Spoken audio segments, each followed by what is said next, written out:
some of the videos that the Amazing Atheist has been shooting recently, whenever he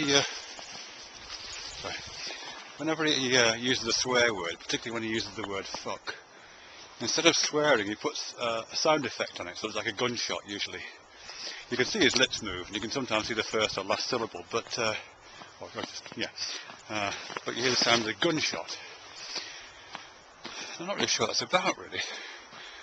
I mean, I suppose, I couldn't understand his motivation. Maybe he's protecting the sensibilities of younger viewers, or maybe it's something to do with YouTube's terms and conditions. But either way, it's a really odd thing, that, I think. Not because he's doing it, but because, what kind of an expression is that? When you say something and then erase it, even at the time as you're saying it.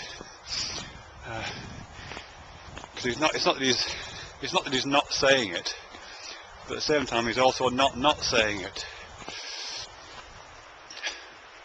So I suppose I'm just trying to compare it to other, not exactly similar examples, but related concepts, to see if I can get a better understanding of that thing, really. I mean, one comparison I think I have is with it's words like parts of speech, like the A that goes in front of certain words. Like you put A in front of certain words and it changes the meaning. Like you put A in front of moral, it changes it into amoral. If you put A in front of symmetry, it changes into asymmetry. Put A in front of theist, it changes into atheist. And that's a weird one, that one, because that does different things, some of which I think is at least overlaps with this gunshot that covers up the fuck. Because sometimes the A signifies opposite, like the opposite of symmetry, I think, this is right, is asymmetry. So you'd put it simply as an opposite. But sometimes it signifies a kind of non-participation in the debate. It raises the possibility of talking about something, and then says, but we're not talking about this.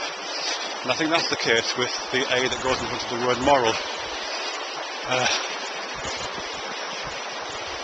So you have the word moral, and you have the word amoral, but amoral isn't the opposite of moral. Alright, that's fine. Amoral isn't the opposite of moral, it signifies that whole discussion about morality and immorality isn't pertinent. And sometimes it's the same thing with atheism and theism. I think it varies in that one. Sometimes atheism does seem to mean the opposite.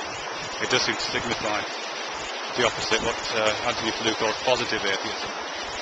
By, you're positively asserting to the belief that there is no God. But sometimes it also signifies, in a way that it does in words like amoral, it signifies non-participation in that discussion. So by saying you're an atheist, you're saying you have no belief in that area. So you're acknowledging that the debate exists, but you're not participating in it. So I think there's something there about that, and the gunshot that covers up the fuck in Amazing Atheist's videos. The gunshot is a bit like the A in atheist, I think, in negative atheism. It acknowledges that swear words exist. Actually does it. It either acknowledges that swear words exist and then refuses to participate, or refuses to take a stance on it, just kind of distances it from it for legal reasons, or it actually positively erases it. That's the other alternative. I don't think it's positively erasing it. I think it's making an allusion to the first of those.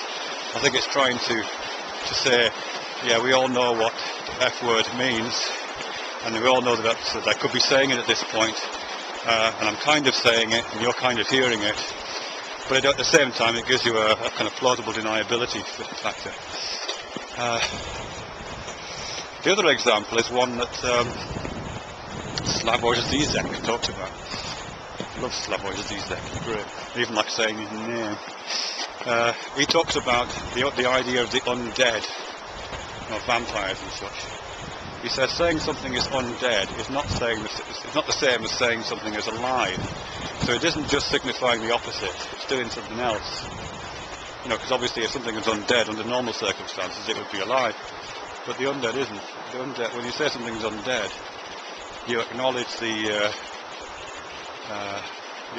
condition that a person can be in who's dead, and you acknowledge the possibility of there being another condition. You just kind of erase the deadness. You don't accept the positive liveness, so that it has that kind of weird quality to it. The dead is placed under erasure, I think is the phrase that should be used at this point. I think the same is true with the gunshot that gets rid of the fuck. The fuck is put under erasure by this gunshot, so that it isn't. The absence of the fuck is noticed and is made into a kind of positive feature. You're not signifying the opposite. You're not cleaning up the speech. You're just creating an absence where this positive swear word would exist. Yeah, I think that's the case. I don't think that makes any sense at all.